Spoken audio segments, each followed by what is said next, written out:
Hello दोस्तों, राधे राधे। कैसे सभी आप लोग? आशा करते हैं आज आप सभी लोग अच्छे होंगे। आज मैं आपके लिए जो लेकर आई हूँ वो कैसे एक पेड़ ने उगले राज। बहुत अच्छी सी कहानी है, छोटी सी है, सीख देने वाली है। तो एक राजा थे, उनके सर पर एक छोटी सी सींग थी। तो वो क्या करते थे कि हमेशा अपनी एक ही नाई से बाल कटवाते थे। बिल्कुल छोटी सी थी, थोड़ा बाल बड़े रखते थे और बस वो सींग दिखती नहीं थी। तो पहले तो उनकी माँ ने जो है उसी नाई से बाल कटवाए। उनकी माँ ने बात को छुपा के रखा। फिर जब माँ उनकी मर गई तो उन्होंने इस बात को छुपा के रखा कि उनके सर पर एक छोटी सी सींग है। उन्होंने सोचा कि यदि हम बहुत प्रतापी राजा थे, उन्होंने सोचा यदि बात ओपन हो जाएगी, खुल जाएगी तो लोगों के ऊपर गलत प्रभाव पड़ेगा। तो इसलिए वो बात को छिपा के रखे, कभी नहीं बताया, किसी को नहीं बताया। तो वो नाई भी क्या करता था कि अगर उसको कि वो भी मान जाता था, क्योंकि उसको ज़्यादा पैसे मिलते थे। और जब कभी भी जरूर उसको पैसों की ज़रूरत होती थी तो वो राजा के पास जा कर के हमेशा उसको राजा को ब्लैकमेल करके वो पैसे ले लेता था कि आप हमको बता दीजिए, वरना ऐसे इतना पैसे की ज़रूरत है तो आप दे दीजिए, वरना हम आपकी बात को ओपन कर देंगे। तो राजा भी जो है मजबूर हो करके उसको पैसे दे देता था। इस तरह उसका पारिवारिक खर्चा बहुत अच्छे से चल रहा था। कभी भी किसी प्रकार की कोई भी परेशानी उसको नहीं होती थी। कोई भी परेशानी होती थी तो वो राजा के पास जाकर के बताता था, बोलता था कि आप हमको ऐसी हेल्प दे दीजिए, वरना हम आपकी बात को, आपकी राज को खोल देंगे। तो होता क्या है कि अब एक आदमी हो या औरत हो, उसको उसके पेट में बात पचती नहीं है।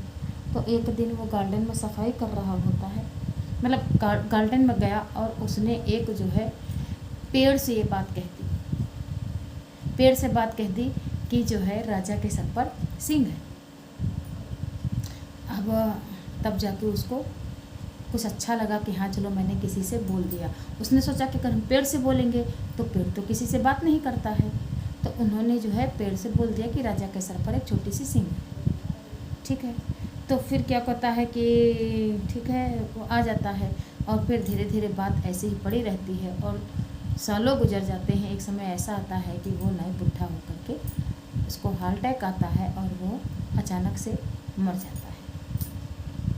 अब उधर राजा भी बुढ़ा हो गया तो वो सोचता है कि अब मैं किसी दूसरे नाई को नहीं लगाऊंगा, और वो अपने बाल कभी नहीं कटाता है और सतारों की तरह वो पगिया को बांधने लगता है और अपना राजपाट अपने बड़े बेटे को दे देता है। तभी वहाँ पर एक ब्राह्मण आता है, वो सारंगी को बजा करके मांगता खाता है। तो उसकी जो है सारंगी अचानक एक दिन टूट जाती है।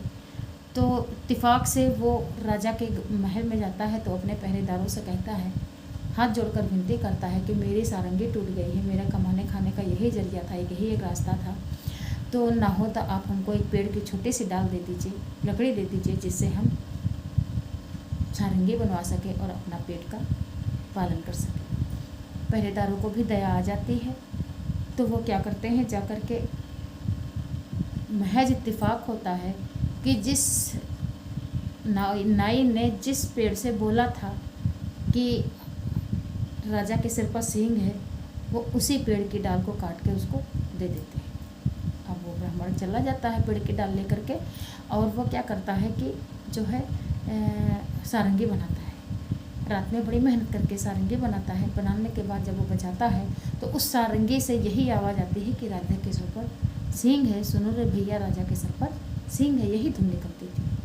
अब ब्राह्मण बहुत परेशान हो जाता है कि अभी तक तो सारंगी बजाता था, तो जो मन होता था तो वो राग निकाल के गाना गा के वो सारंगी को बजा के मांग खा लेता था।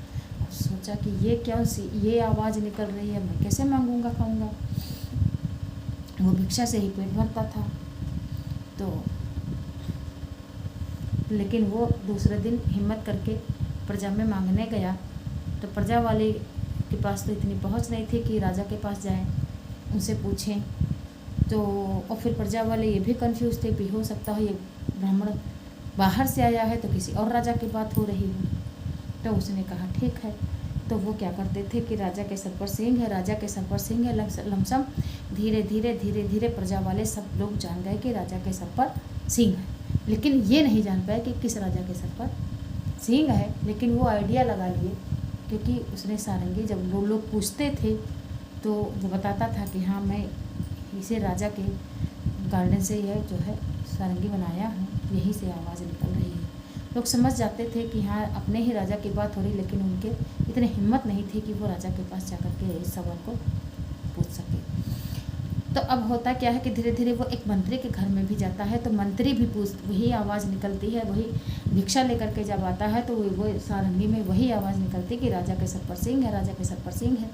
अब वो ब्राह्मण से पूछता है तो ब्राह्मण भी हाथ जोड़कर कह देता है कि मालिक मुझे नहीं पता है, मैं जब से इस सारंगी को बनाया हूँ तब से मैं कुछ दूसरी धुन निकालता हूँ, लेकिन ये यही कहता है। तो उसने कहा ठीक है, तो चलो मेरे राजमहल मेरे साथ, अगर ये बात झूठ निकली मैं तुम्हें मृत्युदंड दूंगा।